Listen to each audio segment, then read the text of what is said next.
Welcome to the NBA Coast to Coast podcast brought to you by lineups.com. Nate and Josh coming back here on a Thursday with just 2 games in the NBA, bringing you best bets in this episode and then a player prop specific episode as well. Bringing both of those to you each and every weekday. So make sure to subscribe to that channel. Continue to follow along all season with us. Nice little start here on that big Wednesday slate. Let's follow it up with a nice Thursday on this 2-gamer, Nate, starting with this Thunder and Pacers game, little rematch of the finals. Yeah, and I'll take the Pacers and the points. I mean, OKC has a long injury report, which I'll get into in a minute. But I mean, I was just kicking myself. Not that it was like a bad play to just take under in the OKC's first game because it was extremely lucky to go double overtime and then get over. But for just not taking the Rockets and the points there, it's just, defending champs. You got a bullseye on your back. And Shea said it himself after the game, like, we're hella rusty. Like, they just do not have the competitive edge. It goes both ways, right? Like, the other team has you circled, and you can't get up for these October games as much. So I think the Pacers are definitely going to be up more here at home. All the revenge energy, all the nobody believes in us energy without Hallie. And a massive rest advantage considering they haven't played a dang game here. So, I mean, you look at some of the trends under Carlisle the last 2 years, they're 63% as a home dog, 65% ATS after a loss, 75% when they have the rest, 4+ days rest. And I mean, played Thunder obviously pretty tough in the finals, even with Hallie banged up and then eventually out. There's just still a lot of dogs left on the squad and a really good coach in Carlisle. So I think they can hang. This is a spot. Like if this was a November, late November, December game, something like this is a spot that you circle for the Pacers if you know they're going to come in undervalued, right? Like this is a next man up team, man. So like the numbers don't explode for anybody. Like Mathurin, Siakam, Nembhard, they're going to have the ball in their hands the most, and they'll have higher usage. But everybody's going to just keep filling in roles, just sub in this guy. Here's Obi Toppin for you. Here's some Isaiah Jackson back in the mix for you. There's going to be throwing bodies at them, and it's about to be different for this Thunder squad than it was last season. We know that. I mean, anybody who's watched the NBA for a few years knows what it means to be the defending champ during the regular season the next year. There's a reason that people don't repeat, and they're finding out why right now. They're about to get everybody's best. You want about getting everybody's best. How about the team you just beat in the finals? So, yeah, I think that's going to be this is a wonderful spot in addition to the revenge narrative here for Indy. And let me get that Dubs on -2.5. They impressed me against LA. LA is not good at defense on the perimeter. We know that. They couldn't stop a nosebleed. That was a big part of all of this. The Warrior or the Nuggets are coming in with potentially none of their 3 best players or their big 3, right? When you look at Gordon and Jokic and Murray, I mean, they're all game time decisions. I would imagine like Jokic plays because I've just never seen him not play in a game like this to start the season. But I truly have no idea. But the other 2, especially, you have absolutely no idea if Ago or Jamal Murray are going to play. Here's the key for me. Jonathan Kuminga had one of the best plus minuses on the Warriors as a starter after the offseason turmoil that just took place there. They looked awesome with the strength in numbers. Now, I don't know if they're going to go as deep in this game, and it's not like they're going to have the same bench advantage over Denver unless all 3 of those dudes don't play. Then massive advantage for the Dubs, and you're getting ahead of this. If 1 or 2 of them doesn't play, this thing has to go up, right, to like 1 point per player at least, and Jokic is probably 2 to 3 points in this game for the spreads alone. So I think 2.5 right now before we get any more news is a good play, but I just like this early season look for the Dubs before the Nuggets really get clicking with their new looks on their squad. I can't believe opening night we're already dealing with game time decisions for 3 stars on one back, team. baby. Like, we're back. What the hell is going on here in the so NBA?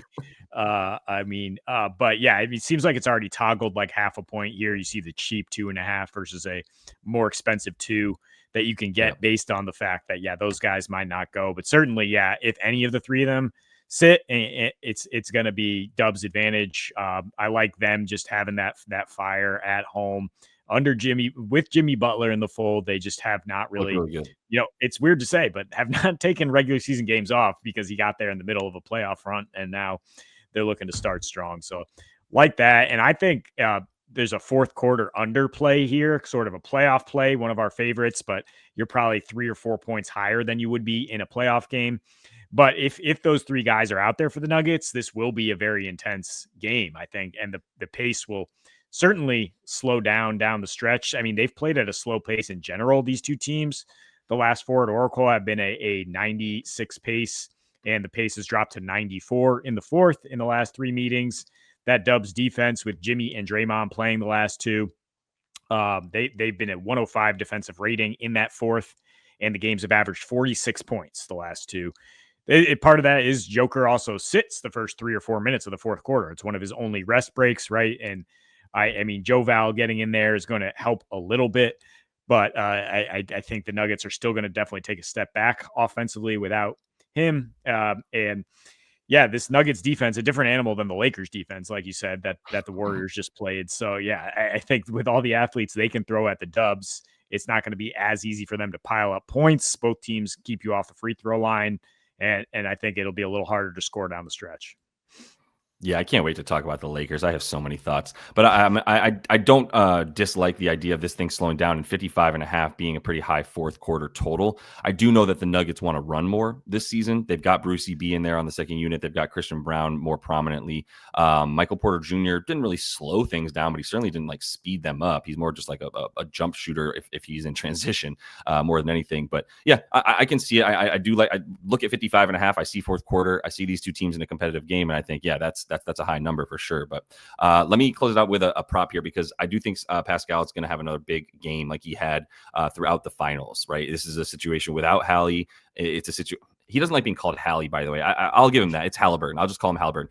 He mentioned that over something. He's like, stop calling me Hallie. But for Halliburton, he's out. We know. Nembhard is going to be a facilitator. He's more still just a guy in the offense who brings the ball up. Like when Halliburton's out, it's not like it's Nembhard's offense the way it's Halliburton's offense. They're not doing the same things.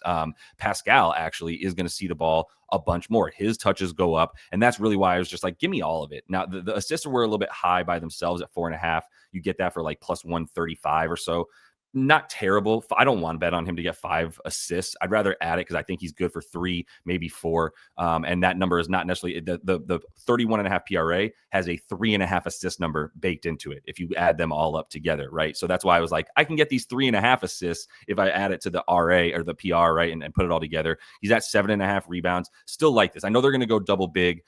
Interesting to see how Jay Huff impacts Pascal differently than maybe Miles Turner. I don't think there's much of a mid-range game for Jay Huff, so it's still going to be him stretching out further, which leaves even more room, I believe, for Pascal in this one. So I like him to just do his thing and take it personal and be the leader of this team this season. I tried to get him in all the fantasy leagues and I couldn't get to him, but I think he's going to be that type of dude this year.